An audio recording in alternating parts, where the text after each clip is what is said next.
Somebody stayed at one job for 30 years, and everyone around them assumes the same thing. They were too scared to leave.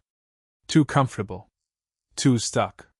We live in a culture that treats staying like a quiet confession of failure, as if the only proof of ambition is a resignation letter. But sit with that assumption for a second, because it might be exactly backwards. What if the people who stayed weren't standing still at all? What if, underneath the surface, something was happening that you simply cannot get any other way? Not by hopping companies, not by chasing titles, not by collecting a new job title every 18 months. What if staying was never the absence of growth, but a completely different kind of growth? One that's invisible until you're standing on the other side of it. Here's the thing nobody tells you: staying in one place long enough doesn't just teach you a skill. It rewires how your brain processes an entire category of experience. And it happens in 3 waves, each one deeper than the last, each one almost impossible to fast-track. Let's start with wave 1, the first 10 years. There's a well-documented phenomenon in cognitive science. The difference between a novice and an expert isn't that the expert simply knows more. It's that they see something entirely different when they look at the same scene. Take a seasoned firefighter walking into a burning building. A rookie sees flames, smoke, chaos.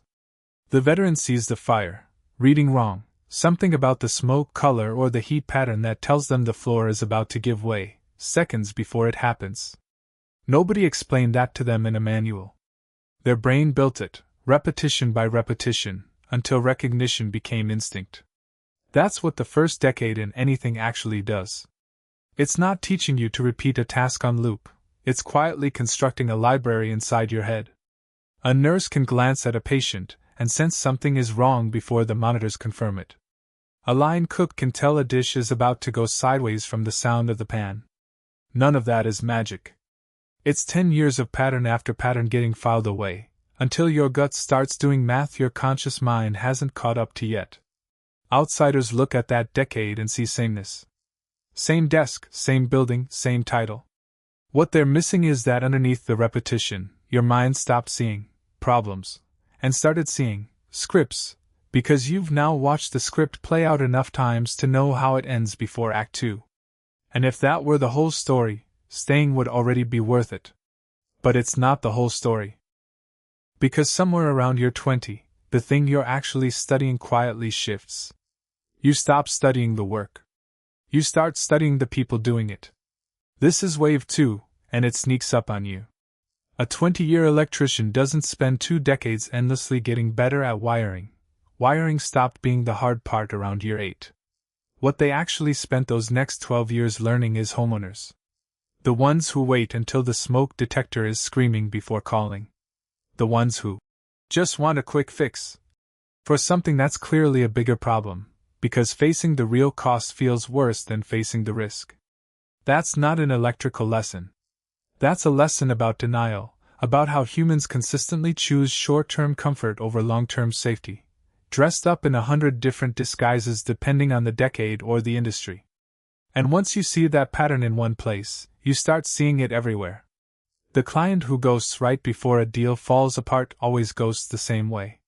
The teammate who's about to quit always goes quiet in the same order: first the meetings, then the small talk, then the effort. You've watched the movie enough times that you know the ending is coming from the opening scene. This is where something quietly powerful sets in. You stop being surprised by people. Not because you've become cynical, but because you've built up 2 decades of evidence that human nature barely moves, even while everything around it, the tools, the slang, the technology, changes constantly. The fear of being replaced, the hunger to be noticed, the instinct to protect your ego before your interests, those don't update with each new software release. They're the same in 1995 and they're the same now, just wearing different clothes. That's why the 20-year veteran in any room tends to be the calmest person in it. Not because they know more facts. Because they've already seen this exact panic before, under a different name, and they remember how it ended. But even that isn't the final layer.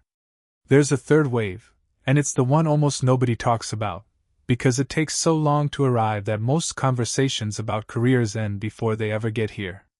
Somewhere past the 30-year mark, You stop accumulating information altogether, and you start accumulating something closer to weather sense. You've now sat through multiple "this changes everything" moments. A merger that was supposed to fix everything and didn't. A piece of software that was going to make the whole team obsolete and instead got quietly abandoned 18 months later. A leadership shakeup that rebranded the exact same strategy under a new name and called it innovation. You've watched enough five-alarm fires turn into non-events that you've developed a kind of internal shock absorber. Not indifference, calibration. Psychologists have a name for part of this: crystallized intelligence.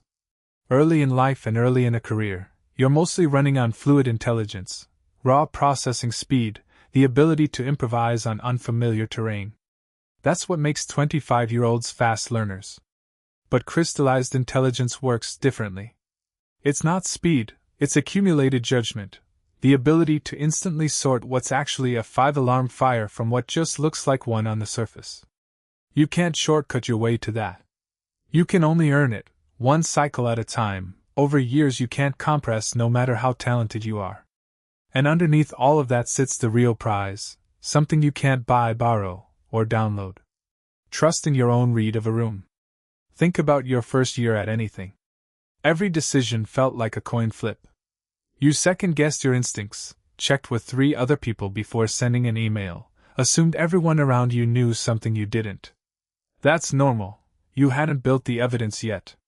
But after enough years of being right in ways you can point to, and wrong in ways you learn from, something shifts. You stop outsourcing your judgment. Not out of arrogance, out of proof. You've tested your instincts against reality enough times to know roughly where they're reliable and roughly where they're not. That kind of self-trust isn't a personality trait. It's a receipt. It only comes from time actually spent in the arena, and there's no faster checkout line for it. So here's where the culture gets it wrong. It looks at someone with 3 decades in one place and assumes the story is about loyalty, or fear, or lack of options. But loyalty was never the point.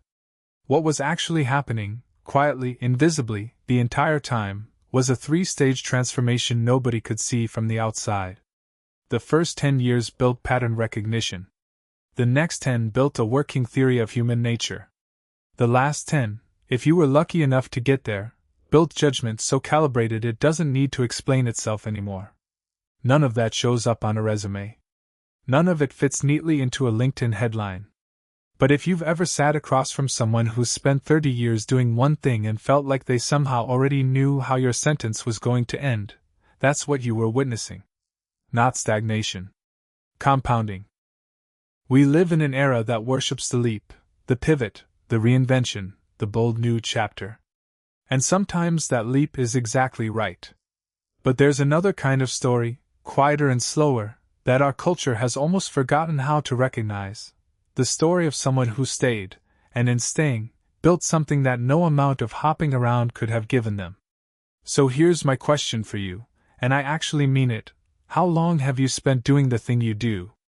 And what's one thing you understand now that you had absolutely no way of understanding in year 1? Tell me down in the comments. I read every single one of them.